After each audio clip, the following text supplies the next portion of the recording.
ஒரு வீட்டோட பட்ஜெட்டை நம்ம ஏன் ஸ்கொயர் ஃபீட்டில் சொல்கிறோம், ஏன் சில விஷயங்களை நம்ம வந்து ஸ்கொயர் ஃபீட்டில் ஆட் பண்ணுறதில்ல அப்படின்னா, ஸ்கொயர் ஃபீட் ரேட் அப்படின்றது ஃபிக்ஸ்டு ப்ரைஸ் கிடையாது. அதாவது 2000 பர் ஸ்கொயர் ஃபீட்னா இவ்வளோ தான் ப்ராஃபிட் எங்களுக்கு கிடைக்கும், இல்லை இவ்வளோ தான் உங்களுக்கு செலவாகும் அப்படின்னு சொல்லிட்டு சொல்லவே முடியாது. அது வந்து ஒரு அப்ராக்சிமேட் தான், ப்ளஸ் ஆர் மைனஸ் தான். நான் ஏன் அப்படி சொல்கிறேன்னா, இப்போ சிம்பிளாக ஒரு 10க்கு 10 ரூம் இருக்குது அப்படின்னு சொல்லிட்டு பார்த்தீங்கன்னா அதோட ஸ்கொயர் ஃபீட் பார்த்தீங்கன்னா 100 ஸ்கொயர் ஃபீட்டு.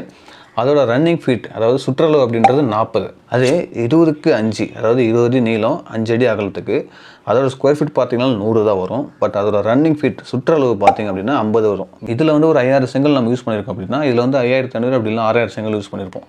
ஒரே ஸ்கொயர் ஃபீட் தான், பட் இதோட மெட்டீரியல் காஸ்ட் வந்து கொஞ்சம் கம்மியாக இருக்குது, இது வந்து அதிகமாக இருக்குது. ஸோ நான் என்ன சொல்ல வரேன் அப்படின்னா, ஒரு ஸ்கொயர் ஃபீட் ரேட் சொல்கிறீங்க அப்படின்னா நீங்கள் ஒரு BOQ போடாமல் சொல்லாதீங்க. அதாவது இவ்வளோ தான் மெட்டீரியல் செலவாகும், இவ்வளோ தான் வந்து லேபர் செலவாகும், இவ்வளோ தான் டிரான்ஸ்போர்ட் ஆகும், இவ்வளோ தான் அதர் செலவாகும்னு சொல்லிட்டு எல்லாமே லிஸ்ட் அவுட் பண்ணிவிட்டு அதுக்கப்புறம் உங்கள் ப்ராஃபிட் வச்சு நீங்கள் அதுக்கப்புறம் ஸ்கொயர் ஃபீட் ரேட் சொன்னீங்க அப்படின்னா உங்களுக்கு வந்து பெனிஃபிட்டாக இருக்கும்.